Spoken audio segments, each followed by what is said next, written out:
I've got a serious question for you today, and this is a question that, boy, if we get emailed one question more than any others, it's this one, Brad. And I got to look you in the eye as I ask you this, Brad.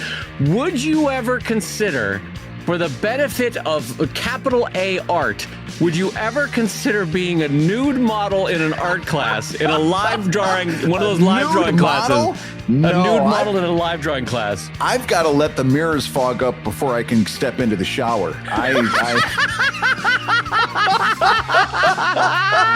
have no intention of foisting that on anybody, let alone innocent art students. No, I don't. Would you? No, God, no. I think people would pay to get out of that art class. They'd be like, "Can I go sketch?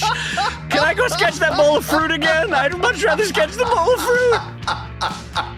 No, I can't. I was always thankful for people who had the ability to get naked in front of a group of people, whether it was in an art class or anything. I was never the live art classes I took. I was never thankful. It's always a 52-year-old. Like regional community college professor who balding on the top but ponytail at the back. You know what I mean? By the way, we had the same guy at Alma College. I never understood balding with a ponytail. That is classic compensation. But if you're nude in front of a bunch of people, you have no compensation issues, clearly. How do you go from compensation up top to no compensation below the neck? I don't understand it. Balding with a ponytail is literally your head doing a live action version of the Dylan Thomas poem, Rage Against the Dying of the Light, you know? It's just like, no, I shan't go into the darkness, no! I'm going to hold on to whatever hair growth I've got, you know? Yeah. I don't, and they always have that woven poncho. You know the poncho that's woven. They've got that. They smell vaguely of patchouli oil. It's all the same guy. It's all the same guy. You know the guy owns not one but maybe two weed-related products. So he might have the vaporizer, but he's also got a classy selection of bongs, not just one. But, you know, and he's got a very tasteful, lightly worn, but professionally done tie-dye from the Grateful Dead tour in 1985 that came through Milwaukee. But now, you know, he still occasionally nude models for art class. It's always the same guy. I mean, you never see, I don't know, just something different. It's always the same guy that has the ponytail and balding. It's the same guy at the gym that walks around without a towel. It's like, come on, get a towel, just something. A little sense of propriety would be okay. But no, he's the guy that's going to walk around without a towel and then come over to the bench, put one foot up on the bench and talk to you about last week's game. And I was, even as a young artist in those classes, they would strike a pose. And honest to God, I wish you could have had a mic into my my psyche, because they would strike the pose. And in my mind, I'd be like, come on with that pose. Come on. I'm not sketching that for 35 minutes. Come on. That's the pose? That's the pose. Why get this view? Why am I always on the business end? Couldn't you have sat down? Look, there's no invisible apple you have to pick up. There's no need for this.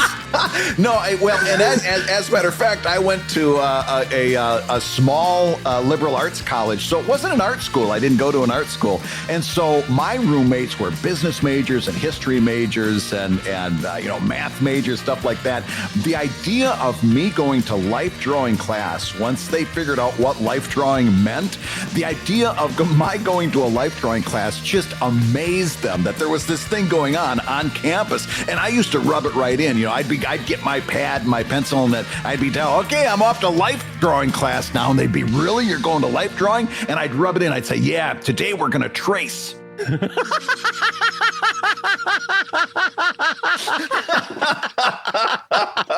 on that note, I'm going to say hello, everybody, and welcome to ComicLab, the show about patchouli and making comics. And woven ponchos and making a living from comics. I'm Brad Geiger, the editor of the Webcomics Handbook and the creator of Evil Inc. And Brad, they're always named Lloyd with two L's. Lloyd, you got two, and the extra L is for love. Lloyd. Get it with two L's. Lloyd. Lloyd. And I'm his friend Dave Kellett, cartoonist of Drive and Sheldon and co-director of Stripped. And this week's hour of comics advice, Lloyd, is made possible by your support at patreon.com/ComicLab. So Lloyd, let's talk comics. Let's talk comics, my friend.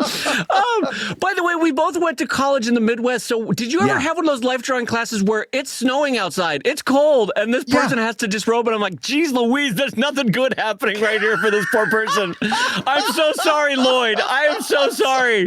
Lloyd, we all understand. Lloyd, we get it. We get it, my friend. Yeah, you just want you want there to be like 3 space heaters just around Lloyd. Like I don't care about the rest of the room. Let's just get things heated up in the middle there.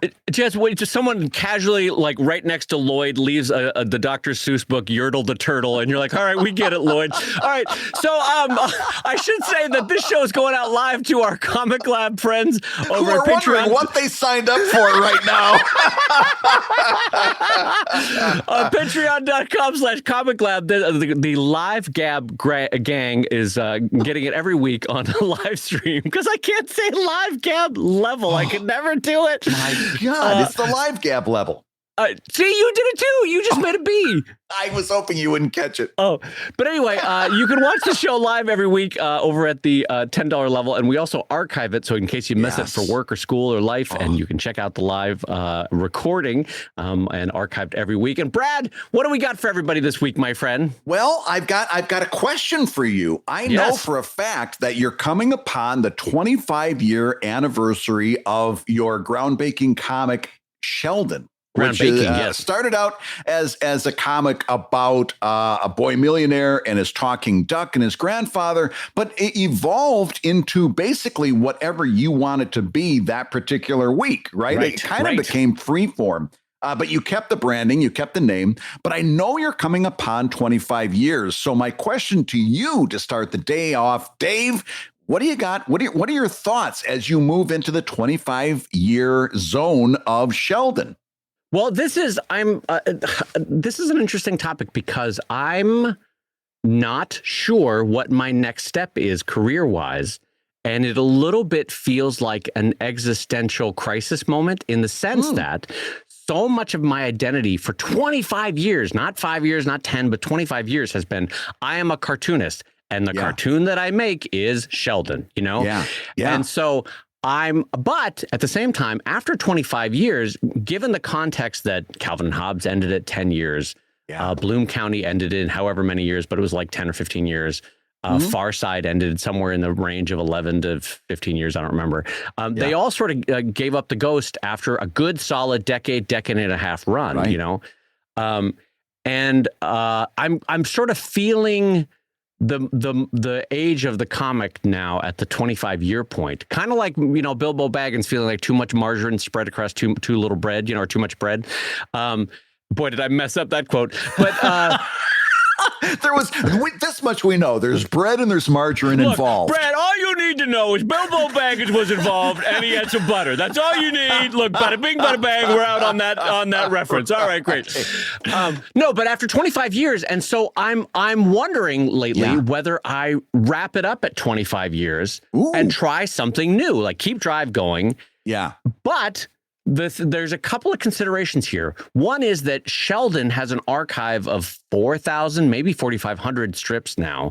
And to walk away from that has an odd weight to it that, again, feels existential. Like, who am I if I am not creating those 4,500, 4,000 comics, something like whatever it is. Yeah. And the second is, like you said, I have sort of transmogrified Sheldon to be whatever I want it to be that day.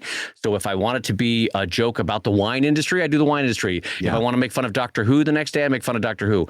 And so it's become more of a cast that can be pushed aside to do a single sort of standalone joke any day I want.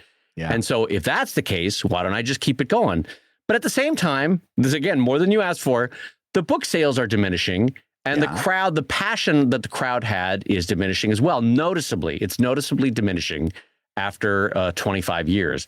And maybe that's natural. Maybe that's the natural life cycle of any project that's not Peanuts. So, so I kind of ask you, what would you do in my situation as the outsider looking in?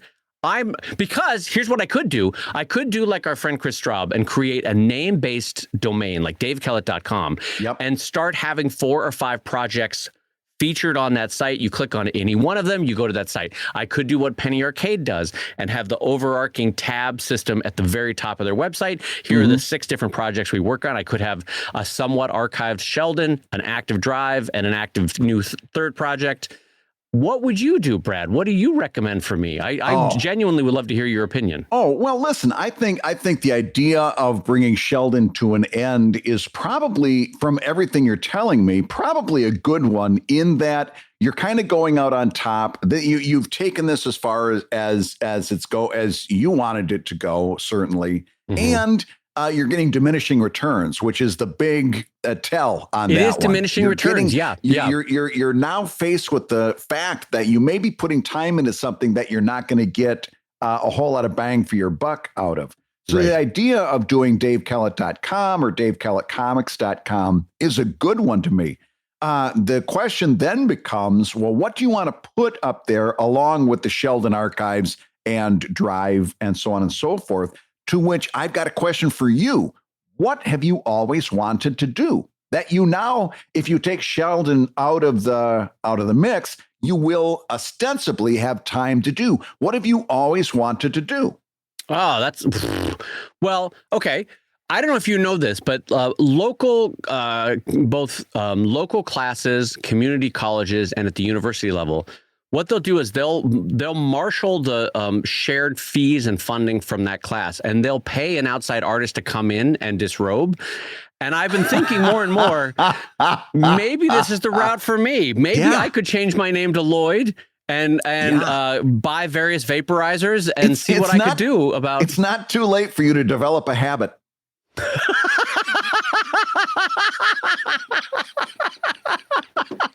I increasingly have the body of a male model for a nude class. I remember being 18, 19 and always think, wow, gravity is a cruel mistress, isn't she? Oh, my God. Someone Anyway, so what am I thinking of doing? I mean, here's the truth of it, is that the inspiration for Drive came to me like a bolt of lightning at that signing that I talked about that one time at Meltdown Comics. In like, I don't remember what year it was, when there was 5 or 6 artists signing at Meltdown Comics. I haven't yet had a true bolt of lightning. And so part of my fear of like, well, it's time to put Sheldon to the side, or it's time to start a new project, is I haven't yet had the bolt of lightning, you know? Yeah. So I don't know. And the bolt of lightning, speaking of cruel mistresses, the bolt of lightning is cruel. It might be the most cruel thing to happen in our creative lives in general, because we've all had the bolt of lightning, and we all know that the bolt of lightning is the exception and not the rule. Yes. More often than not, you don't get inspiration in a bolt of lightning. You've got to, like, who was the famous writer who said, you've got to go after it with a club, right? It just doesn't come falling into your lap. You got to go out and viciously search for it. Which brings me back to my original question. What type of thing have you always wanted? In other words, I'm going to throw a couple things at you've mentioned. A children's book. Would you take that time and actually go out and say, okay, the time that I used to put into Sheldon, instead, I'm going to take those hours every week and develop a book pitch for a children's book. And that's one of the few areas that I think you and I agree that self-publishing is maybe second best to getting a publisher, because children's book, kids lit, that sort of thing, still have, publishers still have a real advantage in that type of publishing. So, but it means learning a whole new way of business and a whole new way of getting things done. Would you go the children's book route? Would you do a second long form comic? Would you do a Drive spinoff? Would you do something that's long form that has nothing to do with sci-fi, like pirates or mermaids or an office comedy? Or would you, well, I mean, the short form thing you got tied up, because Sheldon can be whatever you want it to be that week. Short form is at this point, in my mind, off the table, because if you're going to do short form, you just keep doing Sheldon and it becomes whatever you want it to be.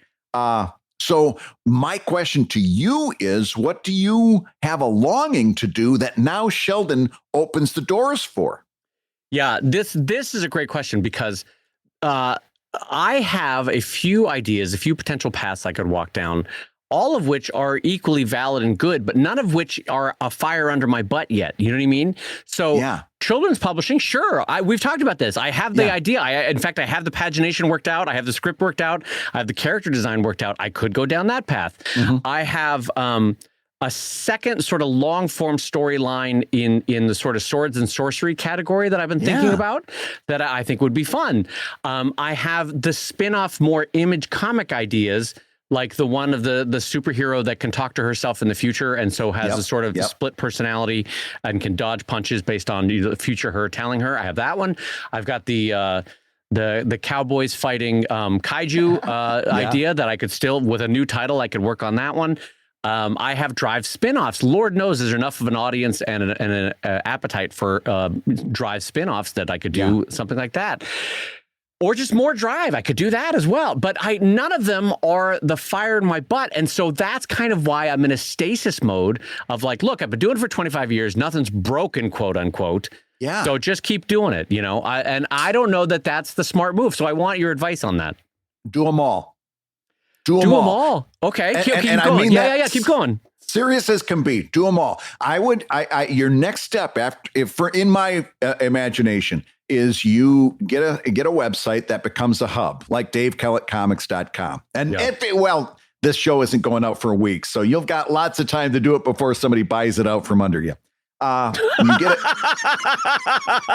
You get a hub site, and then you say, hey, everybody, this is my new hub site, you know, and you can link to Sheldon. Sheldon can still live in its own place. Although at that point, if you're not running ads on the site, it's literally. And if I'm not eventually producing a book, what am I doing it for? Which is kind of what I'm thinking about Sheldon right now. Not for nothing, you could take Sheldon.com or SheldonComics.com offline and build in some scarcity for that, and then re-release those as Patreon exclusives. And now that they've got scarcity, they've become exclusive. That's something that I would keep in my back pocket. But okay, let's take what you do with Sheldon off the table, because again, if you're not getting paid for that bandwidth, somehow the smart money is to shut it down. Right. But do everything. All right. And what that means is this is May. So in June on DaveKellett.com, you say, hey, here's the first 8 pages to Cowboys versus Kaijus. It's a fun idea I had. Enjoy. And then in July, you go, here's my office comedy that I had this idea. And in August, you go, here's a few pages of this sword and sorcery thing that I've got. Now you've got these 3 kind of threads that I've started. And by and let's say September, children's book. Here's this children's book idea, blah, blah. And then let's say you wanted to do that in real time in front of an audience. Although that one, maybe it's better you keep it back for a publisher, but I'm spitballing here. Yeah, sure. You do a little bit of everything, not the whole thing. A few pages here, a few pages there. Here's this idea I had. What do you think about it? I guarantee you that by October, one of those is going to light a fire with you. Remember what we said a couple episodes ago? We said people have the idea of motivation completely backwards. They say, oh, I need to get motivated to get started. Yeah. And I said, we got that backwards a lot of times. Many times I know for myself, I need to start in order to get motivated. So what I'm going to say is do a few pages of each. Hey, here's this thing with no strings attached. Here's a little, I'm almost like finding a new relationship. Let's say that you, not you, let's take you out. Let's say I'm talking to somebody who's, for whatever reason, getting back into the dating pool after having a long relationship. I don't tell them to get into another long-term relationship. I say, hey, you need to go out and date a little bit. You need to find out what's out there. You might meet a model. You never know. You might meet somebody who's doing any number of things, and you need to have a bunch of new experiences because this fictional person had been in a long-term relationship. They've got to go out and experiment again and see, because they're a different person than they were back then. It's the same kind of thing. It's a new relationship. I'm going to tell you to start dating again. Date that Swords and Sorcery comic. Date your Office comic that you never mentioned but seems to be stuck in my head. Date the Swords and Sorcery. I want you, Dave Kellett, to start dating again. Do it on a hub site so that people can see it and start to also start to reimagine yourself, not as the creator of Sheldon, but a creator of things. And if people want to see those things, because that also opens up the door. Here's this series of essays that I wrote. Here's some videos that I did. It's going to open the doors to a whole lot of things. I say, Dave Kellett, you need to start dating again.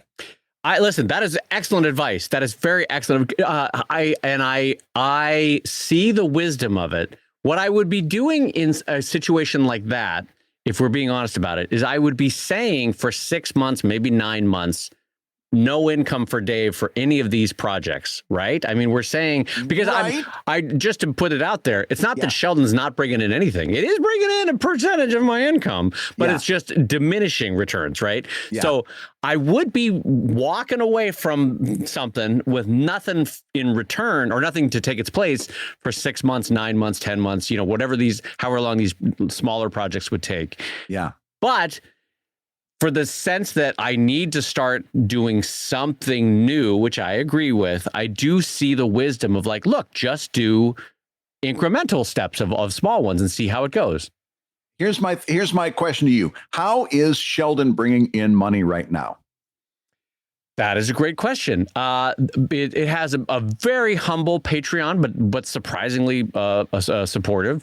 Mm-hmm. And it has original art sales because of the 4,000 strips and the still active site. A couple of originals go every week. And what else is it doing? To be honest, that's about it, because the book sales have largely dwindled because I've allowed them to sell out. Yeah. So it's not like, okay, keep going. Yeah. You could do all of that with the thing that I just talked about. Just put a Patreon up that's like, now you're supporting Dave Kellett for these 6 new projects. I would shuffle. I mean, what's your Patreon? Is it called Sheldon Comics? Yeah, but I could change that around. That's not a big deal. Yeah. Either or just keep the Sheldon Comics, that's a little bit of a sticky point, because you never want to let people make decisions. That sounds horrible, but you never want to say, okay, quit this so you can start that. That's not great. Because what happens. They only do half of that. You want to use the gym membership technique where no decision making needed. Yeah. But everything that you could do, everything that you just talked about with these new projects, you could still put them out as Patreon exclusives, early access type of things, right? You could still do original art if you're doing them original. It would be very easy for you if you were concerned about the money aspect. It would be very easy for you to do a quick little shift in your Patreon campaign for Sheldon and to include a commissions level, or just offer commissions and take a limited number of commissions to replace that original art sales chunk of your monthly budget. You could replace all of that and do roughly the same amount of work. Yeah. Yeah, no, actually, that's a really good point. Okay. Well, let's with me accepting your thought on that, let's move to the next idea, which is it weird that I feel that there's this existential, almost identity-based thing that I am the cartoonist of Sheldon, and if I stop doing that, who do I become? I mean, it's helped somewhat by the fact that I've had Drive now for a decade, and I've built that up, and I am the cartoonist of Drive. Yeah, but so much of, and again, this is maybe a little bit ego-based, so much of my childhood me wanted to be a comic strip cartoonist. And if I stop doing Sheldon, am I no longer the person that I set out to be? It's an interesting wrinkle that I've got going on in my brain that maybe doesn't have grounds at all. I'm gonna ask a question. You need to answer as quickly as possible. Watch me, because I'm gonna point to you. All right. Okay. Are you being sincere, by the way, or should I answer sincere? I'm serious as a heart attack. Okay. When it comes to ending Sheldon, on the day, put yourself in the mindset. This is the day you post your last Sheldon. You've announced that you're quitting Sheldon. Are you a failure? No. Okay, then you're good. Because that's really what it comes down to. And that's why people stay with these comics. And in their cases, maybe they're not bringing in the kind of money that Sheldon is, right? You have nothing to prove, apologize for, right? Exactly, you did. Sheldon was a success. 25 years. I mean, that's good. I did it. That was fine. My main worry is that there's feelings, even subconscious feelings of failure wrapped up in that, and that you might be tempted to stay with this because you don't want to feel a feeling of failure, because that system of success that you and I grew up with, Garfield, Peanuts, so right on down the line, so much of us, our generation, those were pointed to as what a success looks like. Doonesbury, going on for years and years and years. Even Calvin and Hobbes in Bloom County, our two favorite comics, or two of our favorite comics. Mm-hmm. Even though they ended at that 10-year mark, they lived on in merchandising and books and so on and so forth. There's still kids in school right now, today, carting a Calvin and Hobbes book around, right? Which is amazing to get your head around. So my biggest worry is that there were feelings of failure wrapped up in that. If you can look me in the eye and say that that's not the case, then you are home free to make good decisions. Yeah, no, you are 100% right. And it's not a blame game, but Schultz's existence sort of made me always think that I would be doing Sheldon until my dying day, because I was always like, well, Schultz did it, so I guess that's what I'm doing. I'm doing Sheldon until I'm dying day. And then the flip side of that is, maybe you're right in the sense that the sense of failure is this: the day that I stop doing Sheldon, a big part of my brain is saying, well, that's 25 years of work now in the dustbin, because people won't actively seek it out anymore. Mm-hmm. They won't I'm no longer putting marketing effort into it. So that has now done everything that it could do, and it's done. And so you're right to say the word failure, because even though it's failure adjacent, the feeling there. I was going to say, those sound like failure words to me. Yeah. And so you're right that because I guess what I'm doing now is sort of propping up a Weekend at Bernie's kind of situation so that I don't have that. You're right. God damn it, Brad. Put me on the couch more often. You're right. And listen, I'm going to tell you as a friend, from everything that you're telling me, that you need to go through that grieving process. It's going to be a death. It's going to be a grieving process. You're not going to feel comfortable with it at all. And you're going to second guess yourself, and you're going to be tempted to go back. And by the way, I'll be there to stop you from going back. But at the same time, in a year or two, that's the other thing, is that you can always go back. Let's say we're 3 years down the road and you're like, oh my God, I made a big mistake. Well, then you know what you do. You correct the mistake and you start Sheldon again. It's always there. It's never actually gone.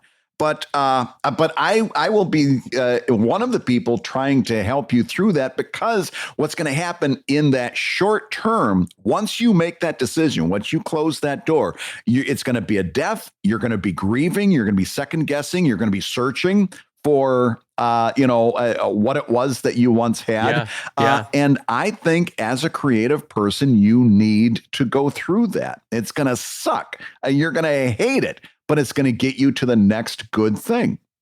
Yeah, in a way, too, it's also like the gratefulness that Sheldon made me a cartoonist. It gave me a career for decades before Drive existed. You know what I mean? And so it a little bit feels like kicking your your high school coach in the face. Like, thanks, coach, for all your hard work. That you see you later. So you're right that there is a grieving process to that. But I didn't mention this, but I don't have an idea yet, but I have a format idea, which is I'm curious. You and I grew up again in the newspaper format, and we created Greystone Inn, we created Evil Inc., we created Sheldon to sort of kind of maybe fit into that newspaper comic strip horizontal 4-panel world, you know? Yeah. And I'm a little bit intrigued about creating a comic strip for the world we live in now, not the one 40 years ago. You know what I mean? So it's going to be vertically oriented. It would be cast based, but it would be longer than a 4-panel. What is that as a comic strip? I'm curious to try that. New characters, new casts. That would be fun, I think. With no strings attached. Right. With no strings attached. No commitment. I'm going to try this for a month, see what happens. Maybe nothing happens. And really, in terms of your Patreon, number one, my guess is 80 to 90% of your Patreon fans are going to love every minute of it. They're going to say, oh, this is great.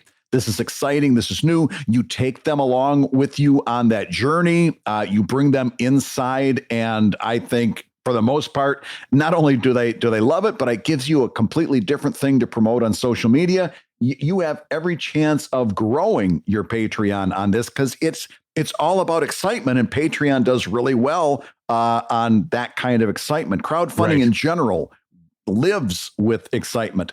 So number one, I think that's an opportunity. And I think it's something that in terms of creativity, having that kind of no strings attached, no commitment type of deal where I'm going to be swords and sorcery 1 month and cowboys and kaijus the next month. I think that would do amazing thing for a creator who's been boxed into a format for 25 years. Right? Yeah. Drive notwithstanding. Drive obviously broke out of that. But I take your point. Quickly, I take your point. Yeah.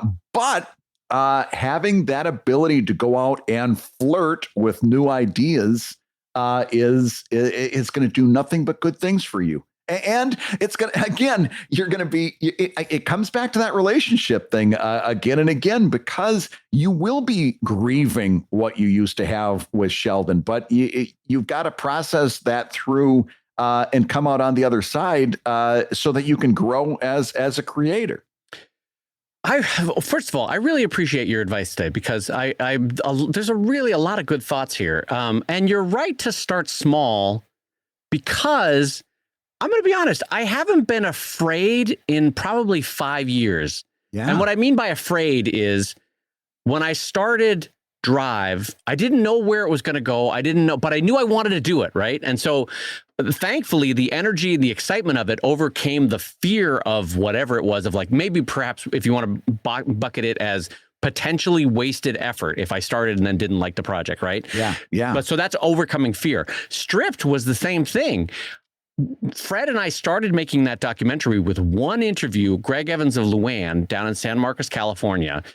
And we didn't know what it was yet. But had you told me at that point, it's going to take up the next 4 years of your life and $200,000 to make this film, I would have been like, oh, God, I can't. But because I started run small, the other way. Yeah. But because I started small, it's like swallowed me by bites. You know what I mean? Not in one big thing. Yeah. So maybe you're right. That's by starting small with a couple different projects. I mean, do I give myself the rule that I have to go to the next one at the 2 month mark or something? Or no rules. There's no rules. No. I would not set up rules on this. I would completely, for the first time, perhaps, completely follow your creativity, follow your muse, as it were. So if you light a fire with cowboys and kaijus and it goes for 2 or 3 months, then fine. As long as you also at the same time give yourself the latitude to say, okay, I'm over this for a little bit. Now I'm going to do something else. Well, I guess part of the reason why I sparked on your idea was I like the idea that I give equal shrift. I give equal shrift to like 5 different ideas. And then at the end of it, I say, which one really took off for me, first of all, and which one really took off for the audience also, you know, because then I didn't just do kaijus and cowboys until it petered out, or I didn't just do the new comic strip until it petered out. I really gave 5 ideas 2 months to get some legs underneath them and see which one sparked, you know? And I say, do that thing.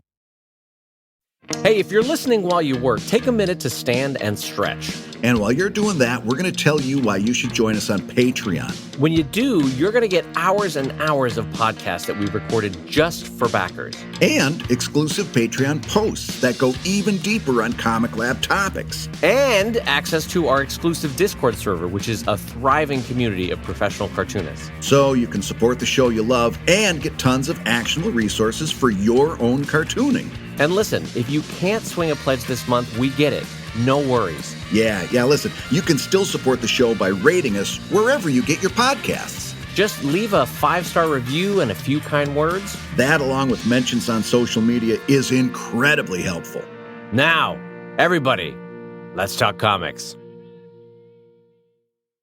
Let me ask you, did you have this crisis of identity when you stopped Greystone Inn? Like, well, maybe I'm not who I... but it was a cheat. That was you can't compare the two because Greystone Inn and Evil Inc. flowed one into the other very seamlessly. Greystone Inn was basically you did Evil have Inc. transition, was a direct spin-off. It started out with a character from Greystone Inn, jumped over to Evil Inc. and then started a whole new life. Right. And then it unfolded from there. So there was never any of this for me, other than that, I did feel a sense of failure that I had to do that. Like, but at the same time, it was like, it came along with the realization that, hey, Greystone Inn really isn't working. And so it was like half of that's too bad that I didn't find a way to make that work. And part of it was like, thank goodness I'm figuring this out now before I waste another 4.5 years. So for me, there's no comparison. It was a very different thing. Now, if and when I end Evil Inc., which is at some point is going to happen, right? At some point, then I'll be going through the roles are going to be reversed. You're going to have to talk me off the ledge because I'll have a lot of bittersweet feelings at that point. But no, in this case, I didn't have that. Well, it's funny you should say that because I've actually thought about how future me, because Drive definitely has an ending. There is a final page to Drive, and I'm both excited to get there, but I am a little bit like you. I'm a little bit fearful of I can't escape it. When the final page is coming, it's coming, and that's it, And yes, I could do the second Drive story that I have in my mind, but it's not the same thing. Whereas this one, it's like choosing to put this is a bad example for you because you're not a pet person, but for those that have ever had to choose to put a pet down, you love the pet. It's been a decade of wonderful love and snuggles, and they've brought you nothing but joy in your heart, and now you have to decide to put that dog down, and it's so hard, and that's a little bit what this feels like, And why do you have to put the dog down? Oh, God damn it, you're right. Yes, okay, yes, because because you're making the best decision for this other that's creature why I'm mad, because you're right, it is the best. Yeah, you're doing it. Yeah, it's like you're doing the right thing. It's not a great thing, but the other option is not great. Yeah. Yeah. Okay. Another fear of mine. This is before. Let's wrap this up. But one last fear of mine is that I like you with Greystone Inn to Evil Inc. and like me with Sheldon to Drive. I artfully wove Drive into my Sheldon archives for like 3 months until I designed a website and spun it off and said, now that Saturday sci-fi project that I started on Sheldon that I didn't even have a title for, now it's going to be called Drive, and it's got its own website, and it's a second project for mine. But I built up an audience from Sheldon to Drive, and I'll be honest with you that because no individual idea is sparking as the project yet, I don't know how to skillfully transfer a percentage of my Sheldon audience over to the new project. Can you talk me through that? Like, Wouldn't you do the exact same thing? Wouldn't you do the exact same thing? So you're saying start the new projects before I end Sheldon is what you're saying? Yeah, or just to post them on Sheldon. Haven't you done that so many times? That's what you're doing with Anatomy of Dinosaurs right now. Yes, you post it on Sheldon because Sheldon is whatever you want it to be. You've done that favor for yourself. So if you start posting this stuff on Sheldon, it becomes Sheldon for that month, right? Yeah, and then you just keep on doing that. And again, I would keep on mirroring whatever you're doing to make the Sheldon Patreon work. It just naturally incorporate that into what you're doing. But the beautiful thing is that after this much time, your audience understands that Sheldon Comics is whatever you want it to be. And since that's how you launch Drive, why would that not be your first instinct to launch or to experiment with whatever other things that come down the line, you know? Yeah. Yeah. I mean, from a webmaster standpoint, I think what I might do is have Sheldon sort of auto direct now to the identical website, but now it's davekellett.com, and start doing that. So that, or sheldon.davekellett.com. You know what I mean? There's subdomains for each one. Because I kind of like how Chris Straub did that with Chainsaw Suit and with the other projects that he's got. I think that's smart.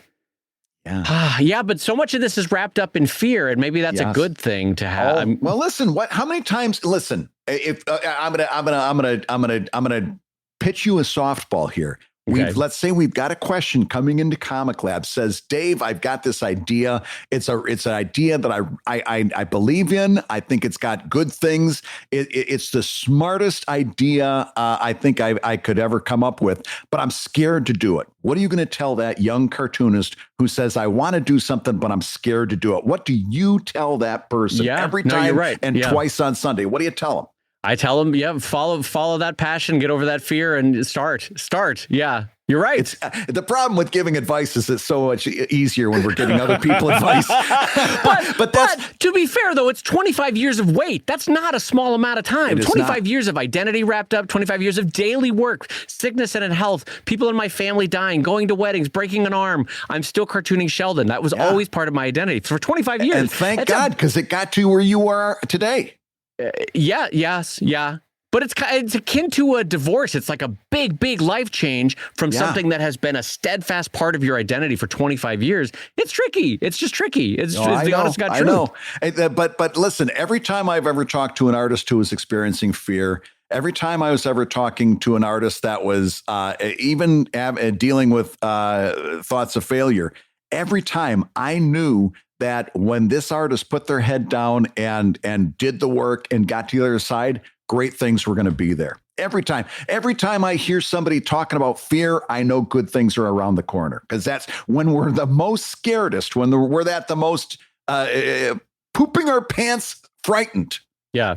That's when good things are around the corner. Every freaking time. I do agree with you that I feel like it's a breakthrough waiting to happen, and the fear is a part of that. I've got to push through it, because on the other side of this is some type of satisfactory new road to walk down or breakthrough to come through. You know what I mean? And not only that, but you see what happens when you avoid the fear, because there's lots of examples of that. It's stasis, and it's kind of a slow death. See if you can still find one, but check out your newspaper's comic section, and that's the example of what happens when you avoid fear.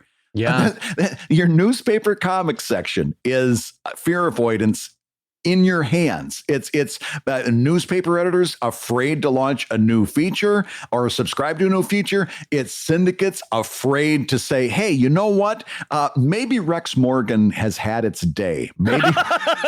Maybe just maybe we launch a few new features instead of being scared of what happens if we lose those 3 Rex Morgan newspapers. Avoiding fear, if you want to see which way that path leads up, if you can find a newspaper, pick one up, look in the comics page. That's the future of fear avoidance. Well, and because we're storytellers, I don't know if you do this, but a lot of my bigger decisions in life, I use this sort of like overly dramatic moment of like, okay, it's my deathbed. I'm 75, I'm 85, it doesn't matter what. It's my deathbed. Would I be sadder if I produced 40 years of Sheldon, the last chunk of which was kind of milquetoasty? Or would I be happier that I tried and failed other projects? The answer is so clear which one I would have preferred to do. You know what I mean? Yeah.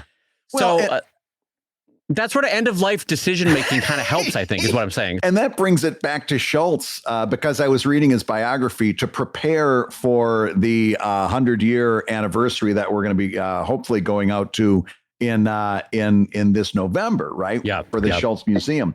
And not hopefully, I don't want to sound like it's up in the air. We've got it on the docket. Yeah. We've got it on the docket for November. But I was reading this biography, and he goes in for like a heart condition. While he's under the knife, they find colon cancer, and it's very bad. He comes out, and his whole thing is that his life has been taken away from him. Like this has been taken away from me. But everything leading up to that point is he doesn't want to travel. He doesn't want to do this. All he wants to do is sit at his desk and do comics, right?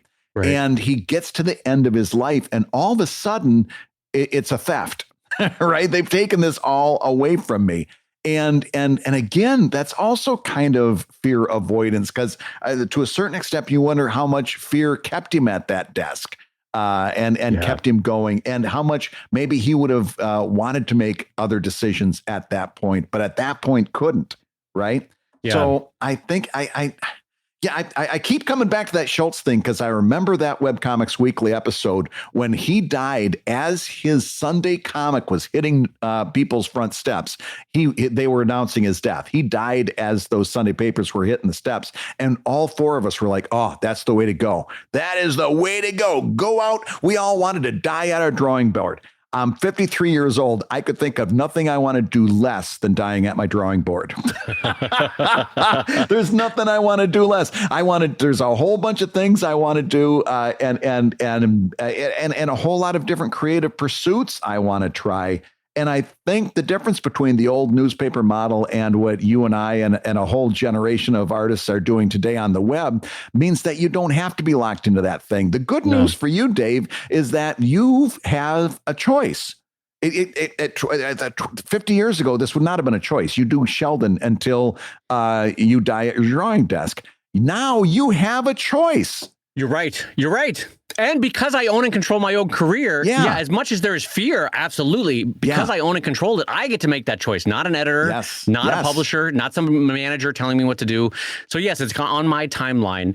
It is just, you're right too. It's that I personally feel like, and not just me, I think Jeannie Schultz said it to Fred and I when we were up there recording for the documentary, is that his identity was so wrapped up with Peanuts that I do think that he finally kicked the bucket because the strip had run that final run. And now it was over. I don't want that to be the case where I'm only the one thing. So part of it is recognizing that the stronger move for personal growth is step away and do something else. You know, it's kind of Marie Kondo, thank it for the 25 years that it had, and say, now you're going over here and I'm going to start something else. Yeah. And thank goodness for that. Yeah. All right, Brad, well, let's turn away from me and turn towards our Patreon pals. And Emily writes in with a question over at patreon.com/ComicLab. And Emily writes, do you have any specific suggestions for writing dialogue? Specifically, dialogue that is impactful and well-paced without being cliche. I often use dialogue to get across important concepts in a story or to further clarify a plot point instead of narration. But making that dialogue sound natural is always a little difficult. All right, Emily, Brad's got the answer for you. And Brad, here it is, setting you up for a home run, my friend. What is the answer with dialogue? This is one of the perennial questions in writing itself. And I don't know that there's, I don't know that there's a good answer to it. I'm going to disappoint you. Here, I'm going to give you two thoughts that is going to be my best attempt at an answer. And the first one is my go-to because I believe in it so strongly, and that is time. Write that dialogue the way you think it should be written, and then set it down for a week until it completely drains out of your subconscious, and then come back and give it a second look and see where it needs to be fixed. That's the number one way that you can improve almost every aspect of your writing. So much of, especially as comics artists, we tend to be very much getting the next page out, getting the next iteration out. And we don't sometimes give ourselves the benefit as time as an editor. But that's the first one I'm going to tell you. And the second one I'm going to tell you is to learn how to be a good eavesdropper. Yeah, I want you to go I got very excited about that. Sorry about that. Shop or into a public park.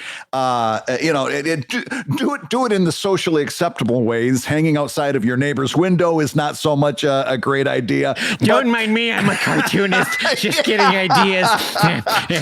And specifically, what I want you to do is not only just idly listen, but listen to how they say what they say, and the phrases, the words they use, the idiosyncrasies they've got to their language. Repeat it back to yourself is a good one, like learning how to mimic them. Even to the extent of trying to learn how to do an impression of that person that's sitting at the other table, not out loud, because that'll get you kicked right out. But try to do, or later on when you're out of earshot, try to recreate that that talk that you just heard in the same voice, in the same cadence, in the same timbre and tempo. Try to recreate it as best you can, to the extent that you're actually assimilating that personality into your own for a certain point in time. And then try to do that with as many different types of people as you can, to the extent that then once you've mastered like a bunch of different types, then you can take different sentences or paragraphs and or just dialogue that you've written and spit it out in the same tempo as that 20-something person that was talking on their phone at the coffee shop, or that person that you were sitting across from at the bus, or the person you shared a lift with, or a person that was at the park. I would really encourage you to be an expert eavesdropper. And not a passive eavesdropper, an active eavesdropper, to the extent that almost to a mocking way, you're trying to reproduce those sounds that came out of the person's mouth.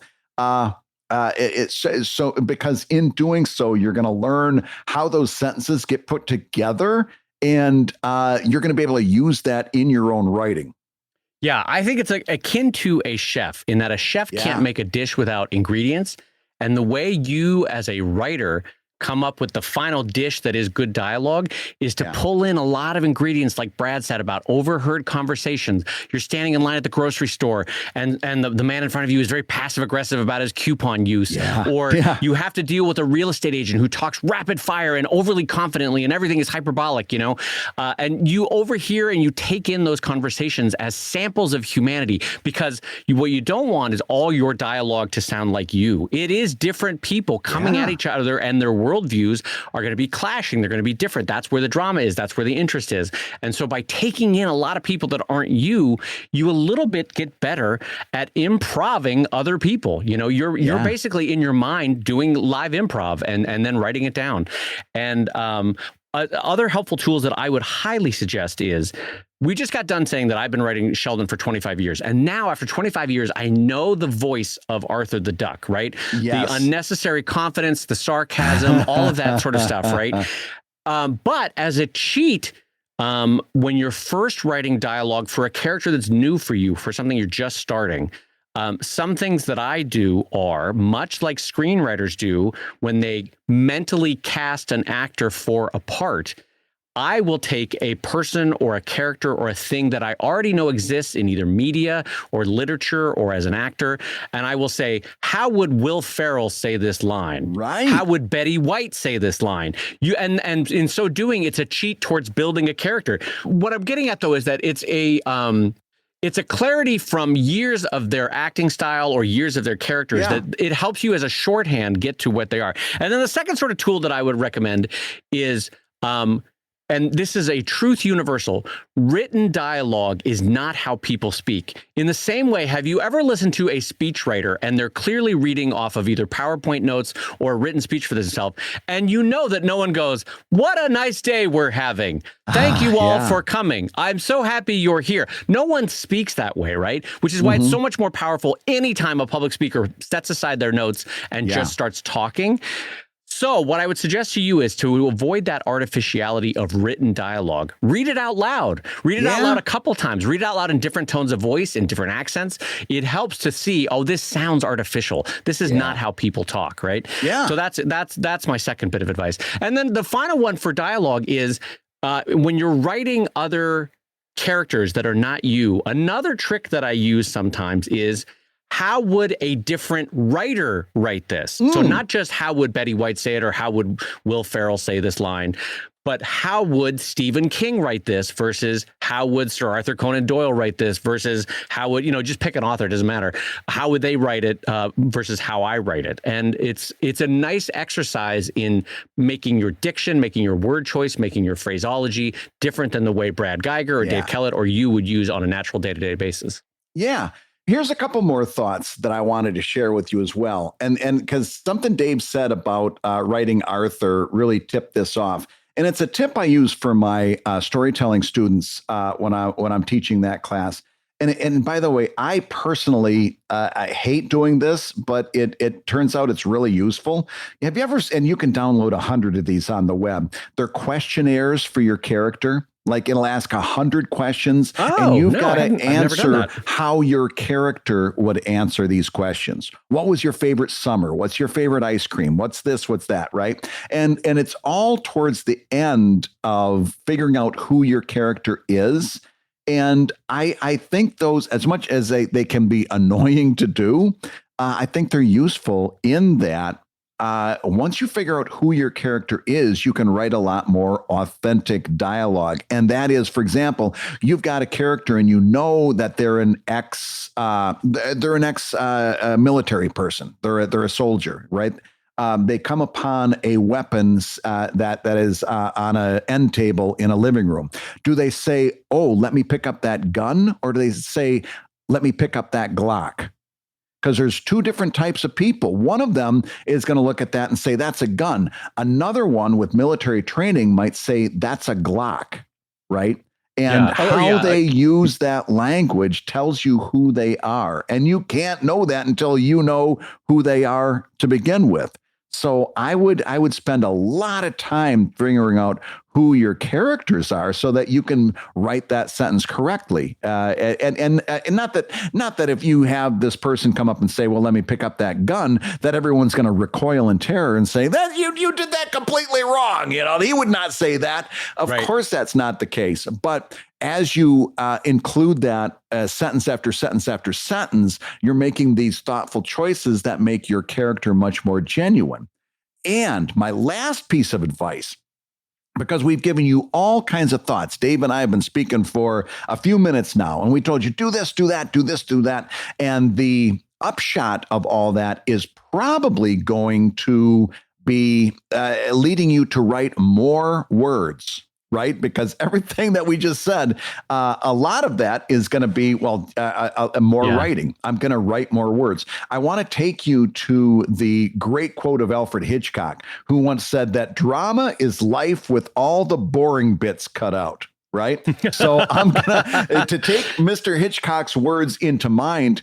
After you've done all these things that Dave and I just got talking about, your goal is not going to end up, it's not going to be to end up with more words. It's going to be to end up hopefully with shorter words that are more impactful, right? A shorter amount of words that do heavier lifting. You're not out to increase the word count on any given page. Your goal should be to make those words count in how they say what they say.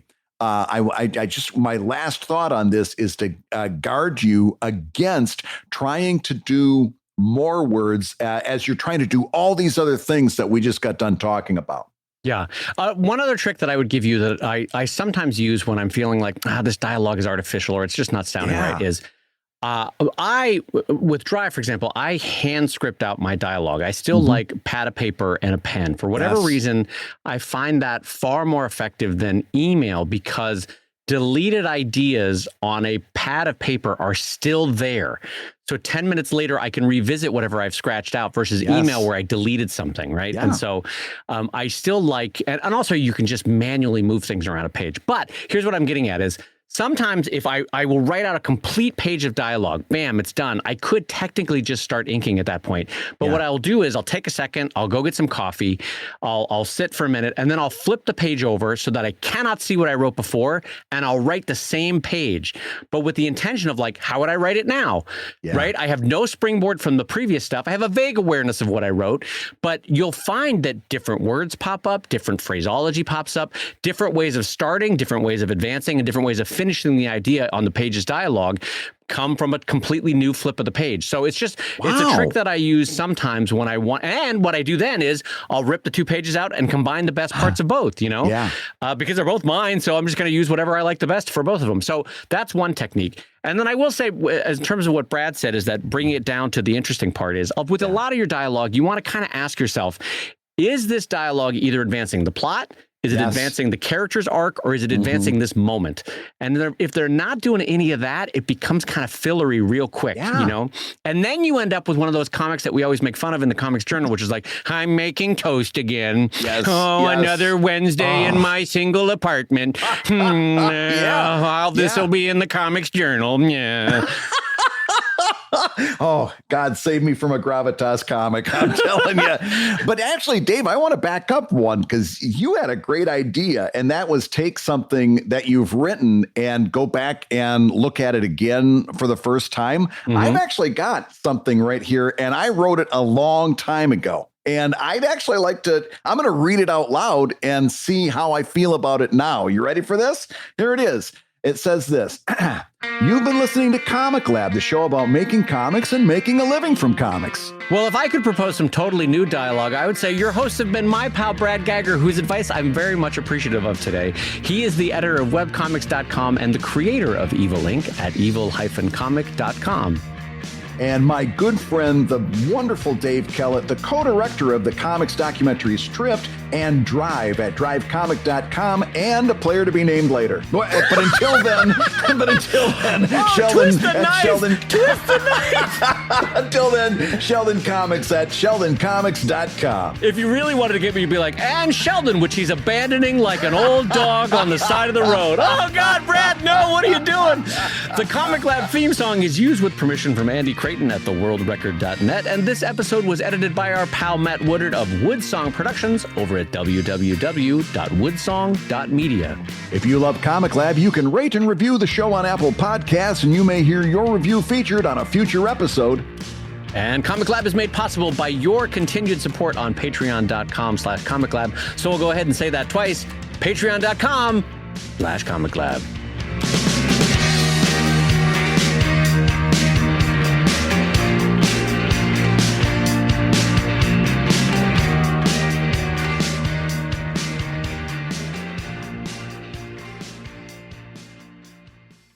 And you know how midway through the class, Brad, when you take a break to let the artist stretch because they've been holding a pose for 20 minutes? Oh, yeah. Lloyd always has a very polite salad that he's nibbling on in that little weird robe. You know, he's just nibbling on a salad. But there's always a robe and a salad. And you're like, why is it always the same thing? Why is it always a robe and a salad? Why does this make me feel worse about this moment? Because I guarantee you don't want that bowl to be full of beans. I guarantee you gotta be happy that it was a salad. This could end much, much worse. Thank Lloyd for that salad.